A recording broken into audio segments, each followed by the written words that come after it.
Attack on Titan is one of those shows where the moment someone asks you to explain why it's good, you pause. Not because you don't have an answer, but because you have too many and none of them feels like enough. Welcome to the channel where we dig into anime from every angle. The stuff that works, the stuff that doesn't, and the stuff that somehow works anyway. And today we are talking about a show that fits all three of these categories at the same time. Because here's the thing about AOT, it is genuinely undeniably great, but it is also, if you watch the whole thing, kind of mess in place. The ending splits the fan base so cleanly you would think Eren used the founding titan on it.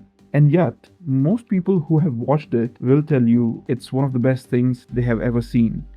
That's not contradiction, that's actually the most interesting thing about Attack on Titan. It earns its masterpiece status not by being flawless, but by doing something much harder. It makes you feel things so specific, so real, that the imperfection stops mattering. And I want to figure out exactly how it does it. Let's go back to the beginning, because first episode of Attack on Titan is one of the most effective cold opening in anime history. And I think it's worth understanding why. You have got a walled city.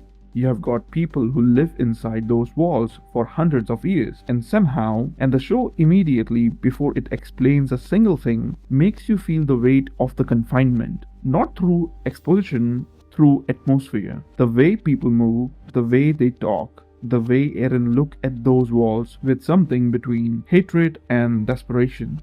You feel what it costs to live inside them before anyone tells you what they are for. And then the colossal titan appears. And it's not just scary, it's wrong. It's wrong in ways that reaches past your brain and grabs something older, that animal part of you that recognizes genuine threat. The scale is off, the sound design is off, even the way it moves is wrong. And then the wall breaks. And everything, the first 20-minute build, the safety, the normalcy, the sense that these people have a life worth protecting, collapse with it. That sequence accomplished something most action shows take 3 seasons to get to. It makes you care immediately without asking. And this is the first thing AOT does better than almost any other shonen I can think of. It doesn't earn your investment, slowly it takes it. But the opening is only impressive if the show can sustain what it promises. And this is actually where AOT gets complicated. Because it doesn't sustain it consistently, it sustains it in a wave. The early seasons are propulsive. Every episode feels urgent. The training arc, which in most shonen would be a slog, moves quickly because the world underneath it is already interesting. You're not waiting for the show to become good, it already is, and you are just watching how deep the rabbit hole goes. Then you hit the basement, and if you know, you know. The basement reveal is one of the single greatest gut punch moment in the genre, not because of what it reveals about the world, but because of what it reveals about the story you thought you were watching. Everything recontextualized in about 10 minutes. The wall, the titan, the 100 years of history, the entire moral framework of the show. It all shifts, and you realize that Attack on Titan was never really about survival. It was always about what happens after survival, what you become, what you justify, what you cannot take back. This is the moment where the show earns its reputation, not the first episode, the basement. Now, and this is important, season 4 is where AOT either win or lose the argument, depending upon who you ask. Because season 4 does something genuinely brave. It doesn't just switch perspective, it forces you to care about people you were trained to see as the enemies. The Marlians, the warriors, Reiner's entire psychological collapse. The show asks you to hold both sides in your head at the same time and resist the urge to simplify.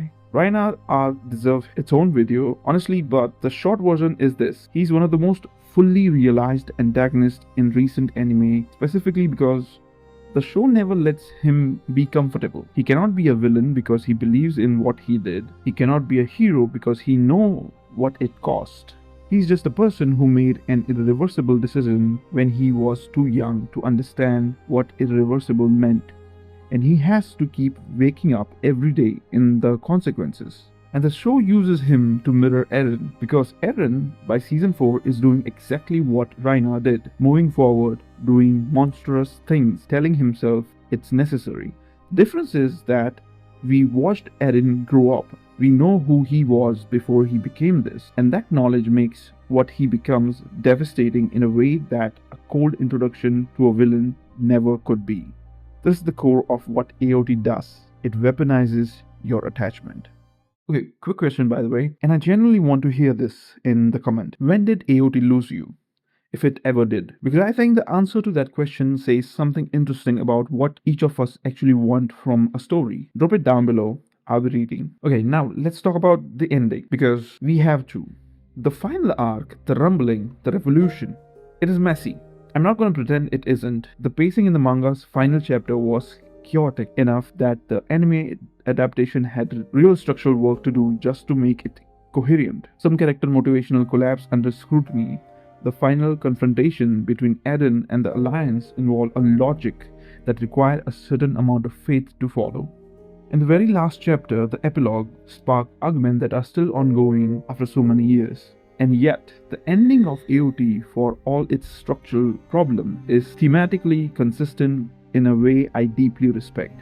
Because the show was never going to end with a clean victory. A clean victory would be dishonest. The entire back half of the story is about the cycle. Violence producing more violence, liberation producing new oppression, sacrifice producing grief. That just creates more people willing to do terrible things in the name of something they love. Eren's plan doesn't work, not really. The world doesn't become safe, the cycle doesn't end. And Eren died without certainty, without peace, without knowledge that it was worth it. And somehow that's the right ending. Not because it's satisfying, it isn't, not entirely, but because it's true to what the story was actually about. The story about freedom can't end with freedom handed to you. That would contradict everything that came before it. So let's zoom out and ask the actual question. Why does Attack on Titan feel like a masterpiece even when it is not perfect? I think there are 3 reasons, and they work together. The first is scale, not visual scale, emotional scale. AOT thinks in terms of decades, generation, civilization. The personal and the political are always tangled together in this show, and that gives individual movement a weight that most stories can't achieve. When Eren mom die in episode 1, it's not just a character's death, it's the beginning of a chain reaction that ended with millions of people killed. That's not typical shonen tragedy, that's something closer to history. The second is honesty. The show doesn't protect its characters from the consequences of their choices, and it doesn't protect its audience from the discomfort of complicated moral depth. The closer you look at AOT, the less certain everything becomes about what the heroes are, about what the right choices was, and about whether any of it was avoidable. That uncertainty is uncomfortable. It's also what makes the show feel real. And the third, and this is the one I keep coming back to, is that AOT trusts you. It doesn't explain its theme, it doesn't stop to tell you what to feel. It just builds and escalates and then leaves you in a room with everything it constructed and expect you to recon with it. That's rare. Most stories are afraid to do that. When you put all 3 of these things together, the scale, the honesty, the trust, you get something that functions like a masterpiece even in the moment it stumbles, because the stumble doesn't undercut the architecture. They are just the rough edges of something that was always trying to be bigger than what any single season of television could contain. Attack on Titan is a story about the cost of wanting something badly enough to do whatever it takes, and how easily the person who fights for freedom becomes the person who takes it away. About how the world doesn't get saved, it just keeps going, changing, carrying its grief forward. Is it perfect? No. Does it earn the conversation we are still having about it years later? Absolutely. And I think that's the real test for whether something matters, not whether it got everything right, but whether it got enough right that the rest of it doesn't make you stop caring. AOT clears that bar comfortably. What do you think? Does an imperfect ending actually changes how you feel about the story that comes before it? Because I could argue both sides of that one, and I want to know where you land. Leave it in the comments. This is the kind of thing worth actually talking about.